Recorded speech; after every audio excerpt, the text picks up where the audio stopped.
Welcome back in Brinda classes. I am Divya, your maths teacher. So students, let's start today's class.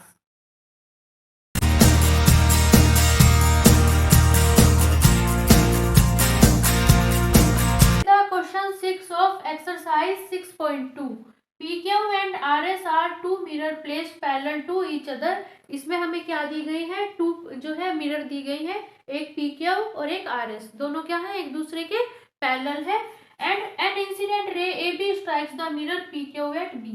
अब क्या आती है जो है AB क्या होती है? कोई रे है हमारे पास, लाइट की जो है रे, वो क्या होती है? AB PQ की और क्या होती है? वो जो है इंसिडेंट होती है, PQ पे जो है गिरती है। उसके बाद क्या होती है? AB strikes the mirror PQ at B। The reflected ray moves along the path BC and strikes the mirror RS at C। उसके बाद क्या होता है? देखो सबसे पहले ये वाली जो रे है AB, ये PQ पर आकर इंसिडेंट होती है। फिर इस ये वाली जो AB रे है, ये क्या हो जाती है? PQ से रिफ्लेक्ट हो जाती है। रिफ्लेक्ट होने के बाद ये क्या होती है? ये BC क्या करती है? लेंथ कवर करती है। और ये जो BC जो लेंथ कवर कर रही है, BC रे है, अभी किस पर इंसिडेंट होती है?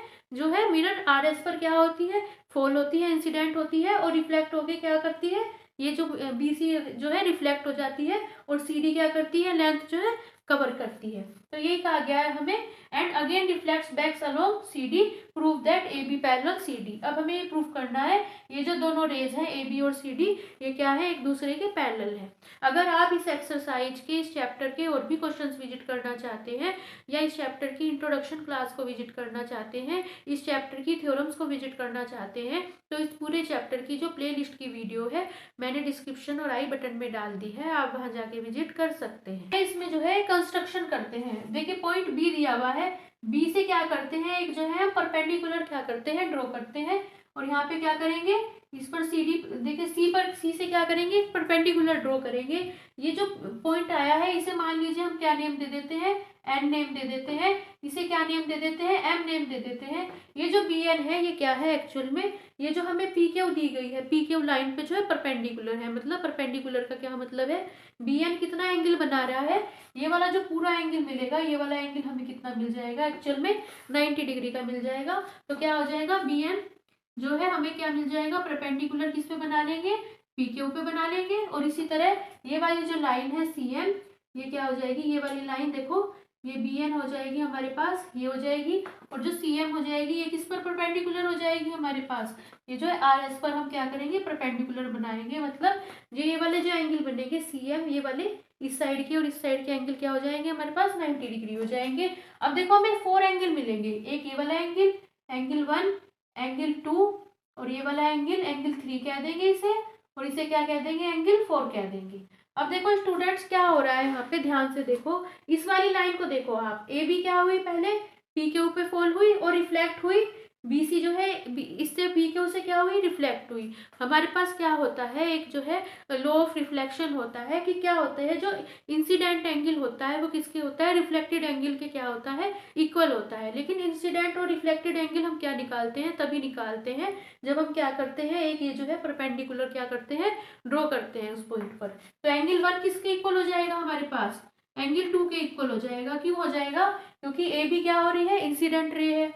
BC क्या है? रिफ्लेक्टेड रे है इस PQ की कोरस्पॉन्डिंग। तो एंगल 1 हो जाएगा एंगल 2 के इक्वल। ये आया है हमारे पास लॉ ऑफ रिफ्लेक्शन से।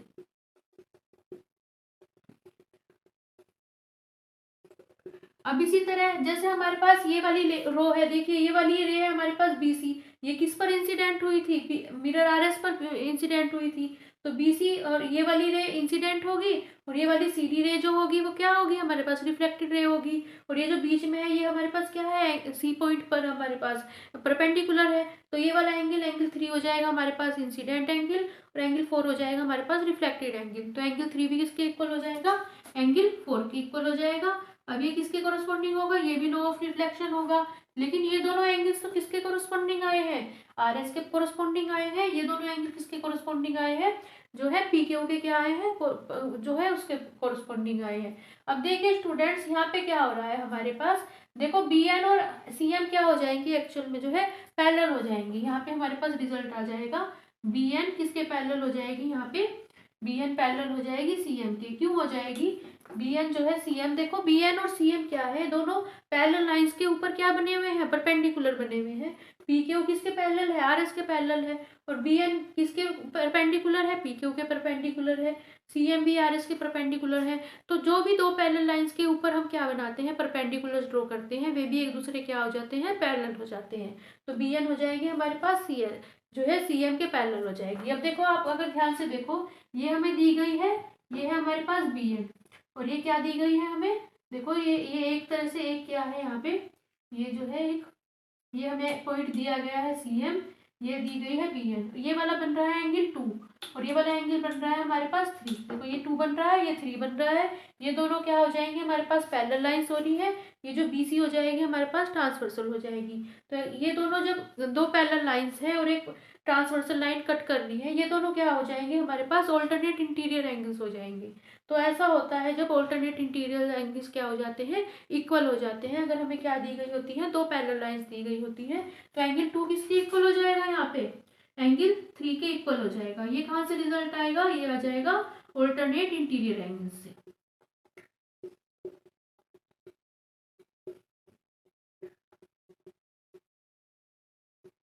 अब देखो ऑल्टरनेट इंटीरियर एंगल्स लिए हैं एंगल 2 और एंगल 3 के कोरस्पॉन्डिंग, लेकिन किसके कोरस्पॉन्डिंग लिए हैं, बी एन जो है पैरेलल है सी एम के, और बी सी क्या है हमारे पास ट्रांसवर्सल है। अब देखो एंगल 1 एंगल 2 के इक्वल, एंगल 2 एंगल 3 के इक्वल, एंगल 3 एंगल 4 के इक्वल, तो ये जो सारे एंगल्स होंगे क्या हो जाएंगे, एक्चुअल में एक दूसरे के इक्वल हो जाएंगे। Angle 1 equal to angle 3 equal to angle 4। अब देखो ये सारे एंगल्स एक दूसरे के इक्वल है, तो अगर हम दो दो एंगल्स का सम लेंगे वो भी क्या हो जाएगा, इक्वल हो जाएगा। तो एंगल 1 प्लस एंगल 2 क्या हो जाएगा हमारे पास, एंगल 3 प्लस एंगल 4 के इक्वल हो जाएगा। अब देखो एंगल 1 प्लस एंगल 2, ये पूरा एंगल क्या है हमारे पास, ए बी सी लिख सकते हैं पूरे एंगल को। तो एंगल 1 प्लस एंगल 2 को क्या लिख सकते हैं हम, एंगल ए बी सी लिख सकते हैं। और एंगल 3 प्लस एंगल 4 को क्या लिख सकते हैं पूरे एंगल को, एंगल बी सी डी लिख सकते हैं, एंगल बी सी डी लिख सकते हैं। अब देखो हमारे पास क्या रिजल्ट आया है, ये देखो ये हमें क्या दी गई थी, ये दी गई थी हमें, देखिए स्टूडेंट्स ये पॉइंट है हमारे पास ए, ये है हमारे पास बी, ये है सी, और ये है हमारे पास डी। हमने दिखा दिया ये वाला एंगल ये इसके इक्वल आ गया। लेकिन अगर आप ध्यान से देखो, ये देखो दो लाइंस बन रही हैं, और क्या है एक तरह से एक ट्रांसवर्सल बीसी क्या कर रही है, इन्हें कट कर रही है, और ये जो है ये क्या हो जाएंगे, ये ऑल्टरनेट इंटीरियर एंगल्स हो जाएंगे। तो ये जो ऑल्टरनेट इंटीरियर एंगल्स वाली थ्योरी होती है दोनों साइड से अप्लाई होती है। अगर पैरेलल लाइंस है तो ऑल्टरनेट इंटीरियर एंगल्स इक्वल होंगे, और अगर ऑल्टरनेट इंटीरियर एंगल्स इक्वल है तो दोनों लाइंस क्या हो जाएंगी, पैरेलल हो जाएंगी। देखो यहाँ पे ये वाला जो एंगल है ये किसके इक्वल हमने शो कर दिया, इसके इक्वल शो कर दिया, और ये दोनों एंगल्स क्या है, ऑल्टरनेट इंटीरियर एंगल्स है। तो इसका मतलब ए बी किस क्या होनी चाहिए, सी डी के पैरेलल होनी चाहिए, तभी ये दोनों क्या आए होंगे, एक तरह से इक्वल आए होंगे। तो इससे क्या रिजल्ट निकल जाएगा, ए बी पैरेलल क्या हो जाएगी यहाँ पे, सी डी के जो है पैरेलल हो जाएगी।